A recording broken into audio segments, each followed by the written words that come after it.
बिस्मिल्लाहिर्रहमानिर्रहीम। अस्सलामुअलैकुम। आप देख रहे हैं DDP एनालिटिका। पिछले दिनों चंद रोज़ पहले टर्की जाने से पहले शहबाज शरीफ साहब ने टेलीविज़न पे आके एक पब्लिक ख़िताब किया। ख़िताब तो ऐसा था कि अक्सर लोग सुनने वाले ग़ालिबन सो गए होंगे, ऊँघ आ गई होगी उनको उस ख़िताब के दौरान। बहर सूरत लोगों की तवक्कुआत थी। मैंने बाज़ महफ़िल में बैठे हुए बाज़ लोगों को, बाज़ ख़वातीन का से बात हुई, वो कहने लगी कि जब ये ख़िताब हुआ तो लॉन्ग मार्च का किस्सा तो उससे पहले हो चुका था। हमारा ख़्याल था कि मोहतरम वज़ीर आज़म ख़वातीन से माज़रत करेंगे और ख़िताब में कहेंगे कि मुझे बड़ा अफसोस है कि लॉन्ग मार्च के दौरान या आपके एहतजाज के दौरान हमारे बहन भाइयों के ऊपर तशद्दुद हुआ, ख़ास तौर पे ख़वातीन के ऊपर, और मैं उसके मामले में शर्मिंदा हूँ। हम कोशिश करेंगे कि आइंदा इस तरह के वाक़यात ना हो। मैं बड़ा हैरान हुआ कि ये इख़लाक़ियात का कौन सा मयार तवक्को की जा रही है। ये ख़ातून बात कर रही हैं, क्या हमारे यहाँ आम हालात में किसी भी जगह पे ये रिवाज नहीं है कि गलती हो जाए तो उसके बाद आप बाकायदा माज़रत करें। गलती पे मुसर रहना हमारे लोगों की आदत ज़रूर है, लेकिन ये तो तबका जो है, ये तो इनकी बुनियाद झूठ है। ये तो सवाए झूठ के और जानती कुछ नहीं। और उनसे ये तवक्को करना कि ये आपसे ये कहेंगे कि हमसे ये गलती हो गई, और फिर जो आंसू गैस इस्तेमाल की, जिसके बारे में कहा जाता है कि वो इंतहाई टॉक्सिक है और उससे लोगों के नर्व्स शल हो सकती हैं, लोग मर सकते थे, लेकिन उसका भी जिक्र नहीं। तो प्राइम मिनिस्टर असूली तौर पे उनको कहना चाहिए था कि ये ह्यूमन राइट्स वायलेशन जो हुई हैं ये दानिस्ता नहीं हैं और हम लाज़मन इसकी तहकीक करेंगे। हकीकतन हुकूमत को तहकीक करनी चाहिए थी कि ये इतनी बेदरेग वायलेंस क्यों हुई। अब क्या आवाम को इनके गिरबान पकड़ने चाहिए? क्या आवाम को बताना चाहिए कि सारे खेल का ज़िम्मेदार कौन है?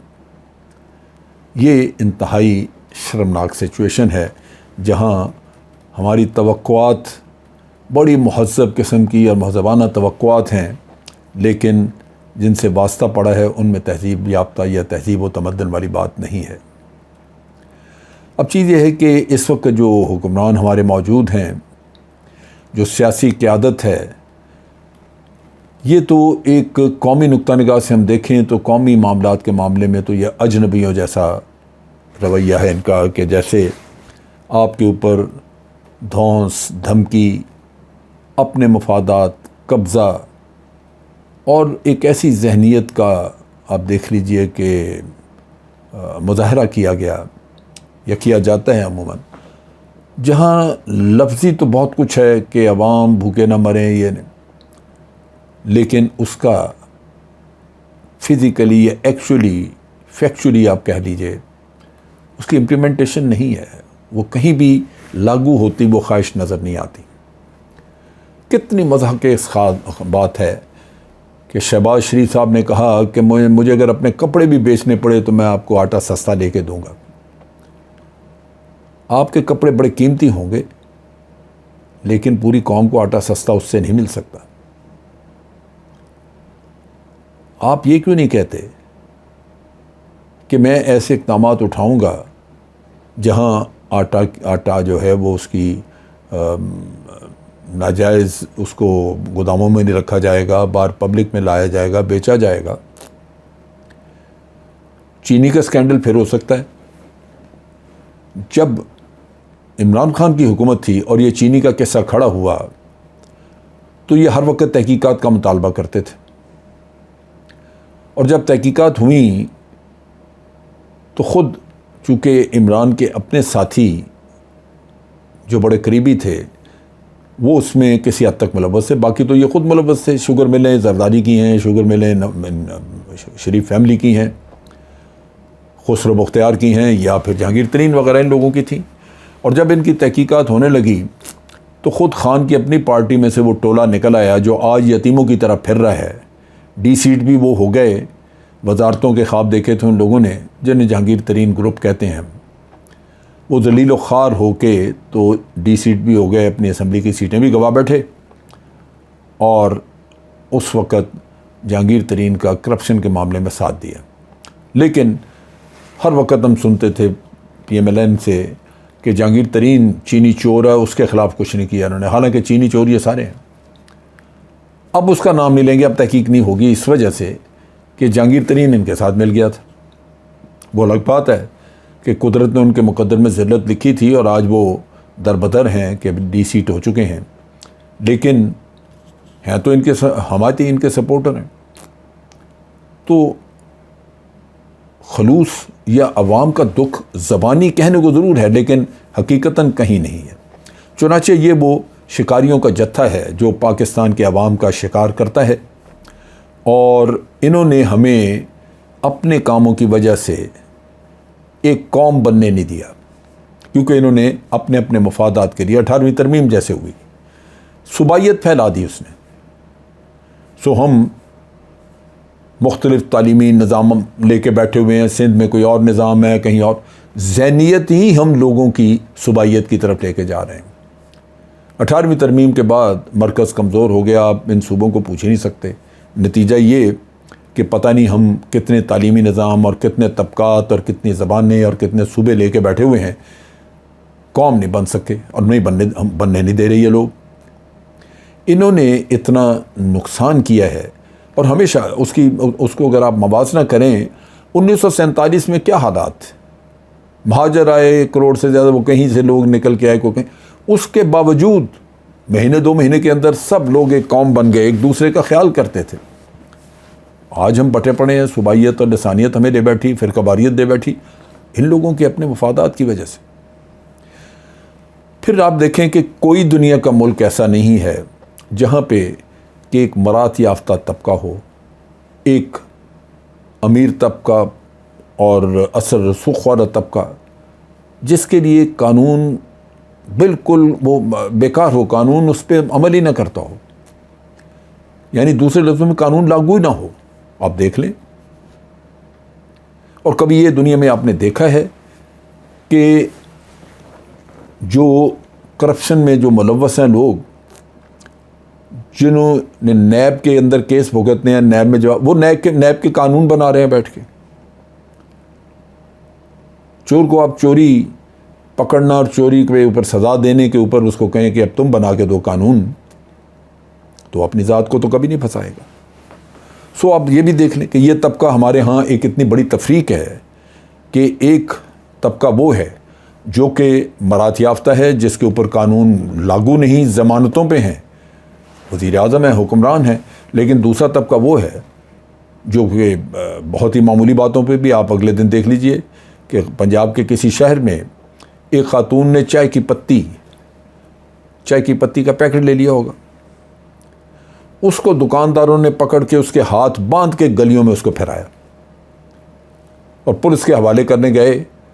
फिर कोई शरीफ शहरी जिन्होंने वावेला मचाया कि औरतों के साथ इन्होंने क्या किया है, तो वह मामला थमा। पुलिस कहती है कि हमने कोई मुकदमा भी दर्ज किया है दुकानदारों के खिलाफ, लेकिन हकीकत ये है कि वो गरीब थे लोग, इसलिए वो चाय की पत्ती हो या 2-4 पैसे उन्होंने उठा लिए हों, उनके लिए कानून मौजूद है। वो कानून न सिर्फ मौजूद है बल्कि अपनी पूरी शिद्दत के साथ मौजूद है, जहां उनकी इज़्ज़त भी तार तार की जाएगी और उनको जिस्मानी सज़ाएँ भी दी जाएंगी। हमारे मुल्क में जब ये आम आदमी को मैं देखूं तो वो मुश्किलात में घिरा हुआ है। एक तरफ मुनाफाखोर हैं, दूसरी तरफ ये लूटमार करने वाले मनी लॉन्ड्रर्स हैं, और एक तबका वो है जो इन लूट खसूट करने वालों के सामने महंगाई की चक्की में पिस रहा है और उसकी आवाज़ नहीं निकलने देते। अगर वो रोए चीखे तो गला दबा देते हैं। नतीजा ये कि आज एहतजाज आप कर नहीं सकते। एहतजाज यही है ना कि आपको अगर कोई मारता है तो आप आगे से रोते हैं, चीखते हैं, तो वो मारने वाला कहता है कि तुम मार भी खाओ लेकिन तेरी आवाज़ भी बाहर नहीं निकलनी चाहिए, चीख भी हमें नहीं सुननी चाहिए। हमारे अवाम का ये हशर हो चुका है। किसी भी दुनिया के किसी भी मुल्क में कोई ऐसा कानून नहीं है या कोई ऐसे मामलात हमने चलते नहीं देखे जहां कौम की आंखों के सामने कौम के माल को लूट लिया जाए, वो बैंकों के कर्ज़ों की शक्ल में हो जो माफ़ करा लिए जाएं, जो NRO की शक्ल में हो जिस तरह जनरल मुशर्रफ NRO दे गया, या आप अपने केस की फ़ाइलें गुम करा दें या किसी न किसी शक्ल में आप अपने आप को बचा लें, अदालतें मिल जाएं, जज आपके साथ हो जाएं और कौम का पैसा खाया जाए और आपको फिर माफ़ी हो। ये सिर्फ पाकिस्तान में ऐसा होता है या हो सकता है, किसी और जगह ऐसी कोई पॉसिबिलिटी, कोई ऐसा वाक़या हमने नहीं सुना।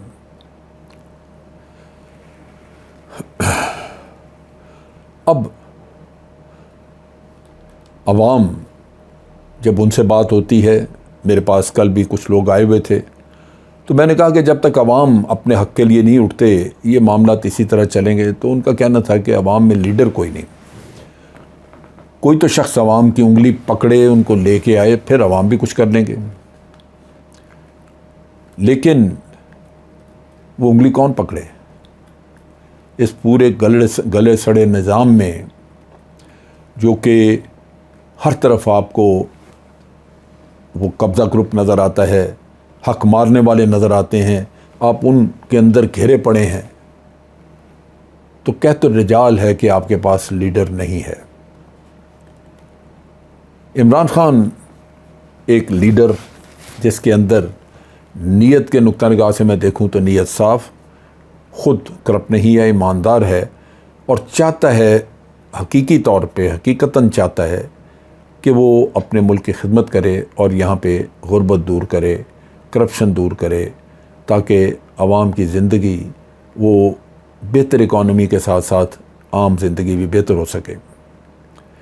लेकिन उसके गिर्द भी घेरा इन्हीं लोगों का, जैसे आपने देखा खुसरो बख्तियार हुआ, शाम ये के जहांगीर तरीन वगैरह, ये चीनी चोर थे, इन्होंने खान की मदद की, उसको हुकूमत में लेके आए। तो मकसद यही था कि हमारा दोस्त है, इसकी हुकूमत होगी तो हम खूब खाएं पिएंगे। ये कहता है करप्शन ख़त्म करूँगा तो कहता रहे। सो आप कहाँ से लोग लेके आएँ? सो ये वो चीज़ है कि यहाँ पे चेहरे अगर बदल जाते हैं तो उससे आपके हालात नहीं बदलेंगे, क्योंकि अंदर सबका एक ही है। हम चेहरे बदलते रहे हैं, हमने निज़ाम बदल के नहीं देखा। हमें ये चीज़ समझनी होगी कि जो हमारे यहाँ क्राइसिस हैं वो बहुत गहरी हैं।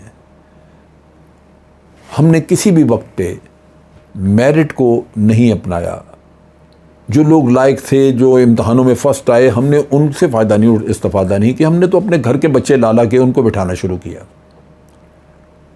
हमने तो सिर्फ यही देखा कि मैं वज़ीर आज़म, मेरा बेटा चीफ मिनिस्टर, मेरी भतीजी भांजी वो मेरे बाद वो वज़ीर आज़म, फिर उसकी औलाद। हम तो सिर्फ यही देखते रहे। लेकिन हमें यह समझना कि ये क्राइसिस इस तरह दूर नहीं होंगी। हमने ये देखना है कि ये तजर्बा जो हम करते आए हैं, चेहरे बदलते हुए, कभी जरदारी ग्रुप आ गया, कभी नवाज शरीफ ग्रुप आ गया, कभी इमरान खान आया तो चेहरे उसके साथ भी वही जो इन्हीं दो पार्टियों से टूट के दाएं बाएं निकले, तो आपको कुछ हासिल नहीं हुआ।